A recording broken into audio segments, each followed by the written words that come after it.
In order to create an environment that fosters pleasure, growth, and mastery, professionals and coaches alike use motivational techniques based on the principles of reinforcement.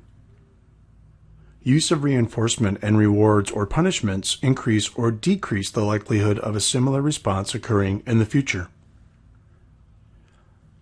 The principles of reinforcement are among the most widely researched. They are based on theories of behavior modification and operant conditioning. Two basic principles underlie effective behavior change and effective reinforcement.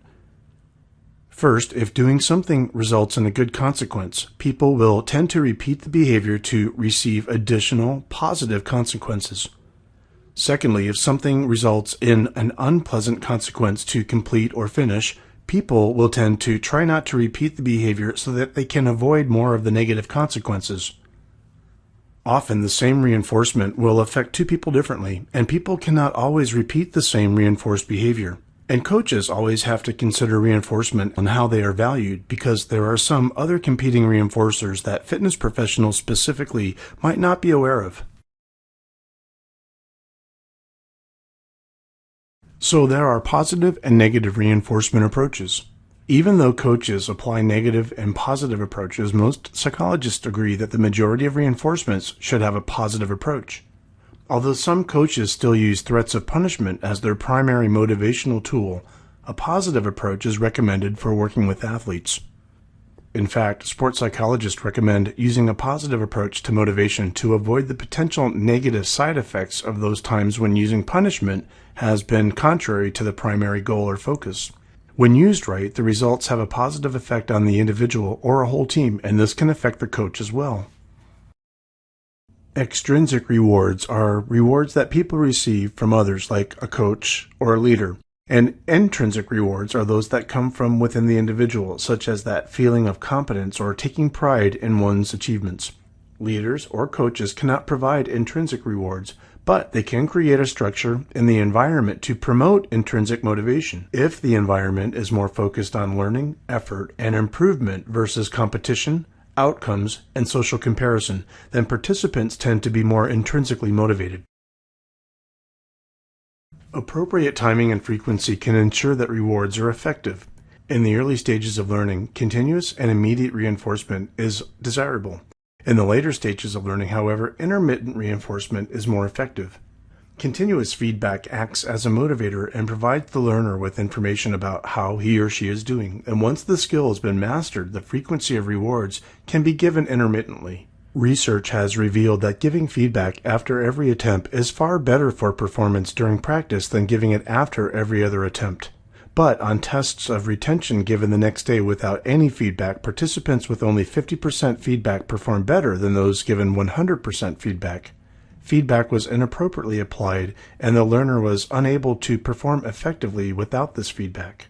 The sooner after a response or reinforcement is provided, the more powerful the effects are on behavior, and this is particularly important when learning new skills.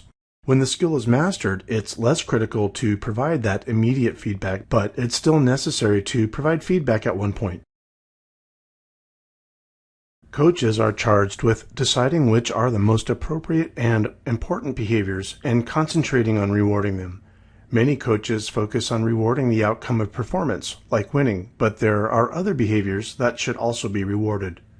Consider that it might be best to reward small improvements as a new and complex skill is learned. This will allow your client or athlete to continue to improve as they get closer and closer to the desired response or outcome goal.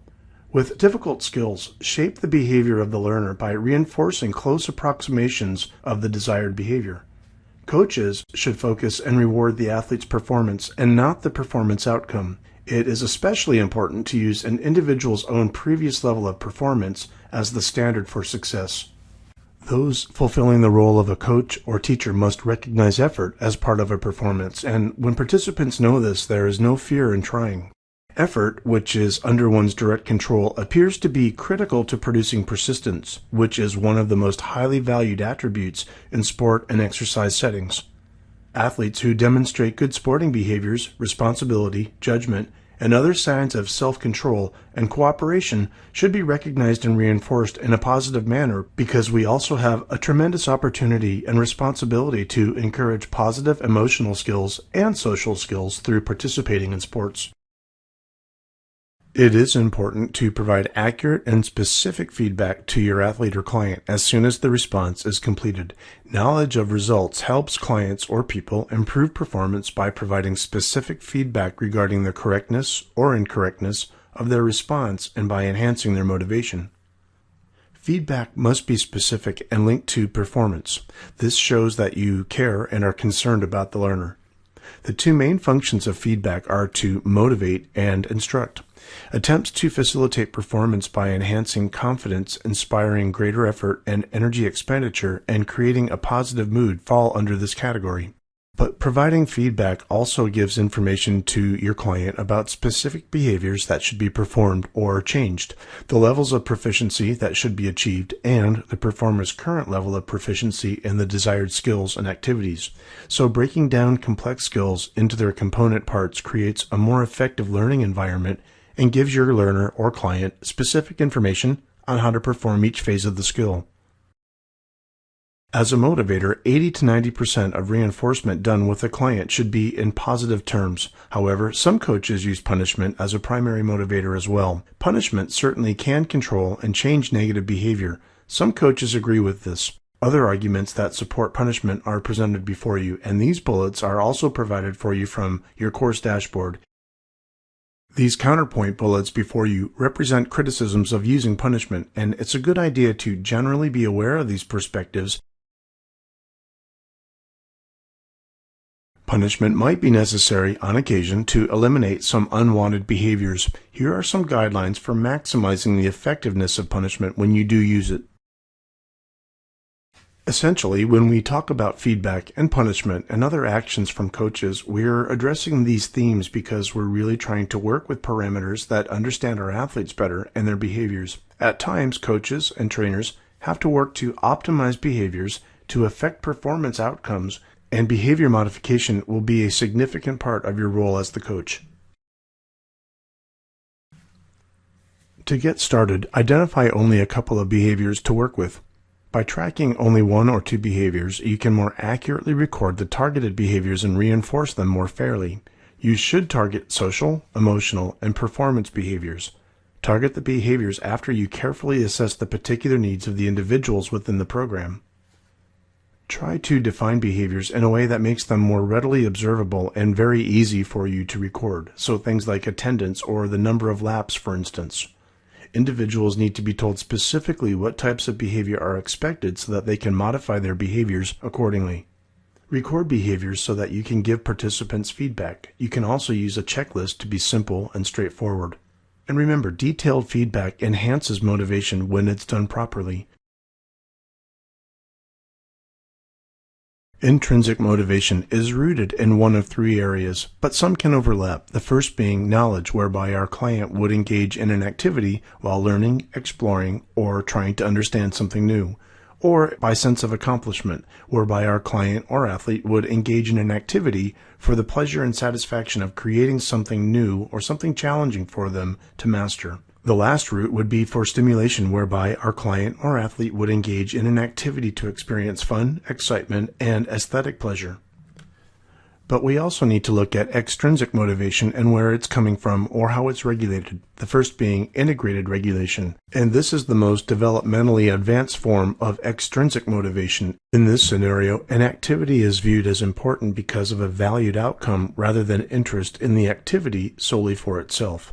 Identified regulation is the second way that we look at extrinsic motivation, and this seeks to describe behavior that's highly valued, accepted, and judged by the individual and is performed willingly even if the activity is not pleasant in and of itself. Introjected regulation involves times when an individual is motivated by internal pressures, but behavior is still not considered self-determined because it's regulated more by external contingencies. External regulation is behavior that's completely controlled by external sources, such as rewards or constraints. Amotivated individuals are neither intrinsically nor extrinsically motivated, and they may experience pervasive feelings of incompetence and/or a lack of control. One controlling aspect of rewards that all coaches should be aware of refers to the locus of causality and what causes a person's behavior in a situation.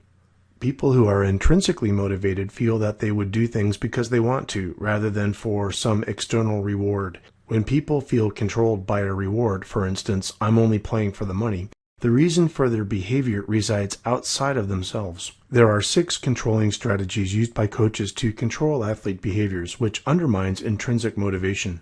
By contrast, if a reward is seen as contributing to an internal locus of causality, intrinsic motivation will increase as individuals will feel high levels of self-determination. For rewards to enhance intrinsic motivations, they should be contingent on specific levels of performance or behaviors. Every reward potentially has both controlling and informational aspects. How the reward will affect intrinsic motivation depends on whether the recipient perceives it to be more controlling or more informational. In general, perceived choice and positive feedback bring out the informational aspect, whereas rewards, time deadlines, and surveillance emphasize the controlling aspect. In summary, there are several ways to target behavior and to monitor it as well. Some coaches may need to use feedback, whereas others may have useful ways of using punishment. Intrinsic motivation is something that comes from within the individual, but extrinsic motivation is something that's received externally from people in the form of rewards, trophies, banquets, etc. There are several types of intrinsic and extrinsic motivations, including integrated regulation, identified regulation, introjected regulation, and external regulation. As for rewards, there are certain principles that should be followed while giving external rewards. In this section, you've learned that there are also specific determinants of intrinsic motivation. In addition, there are also specific strategies to increase intrinsic motivation. When athletes get in the flow of an activity, they present specific characteristics, and coaches should be aware of how they can influence and motivate this type of behavior.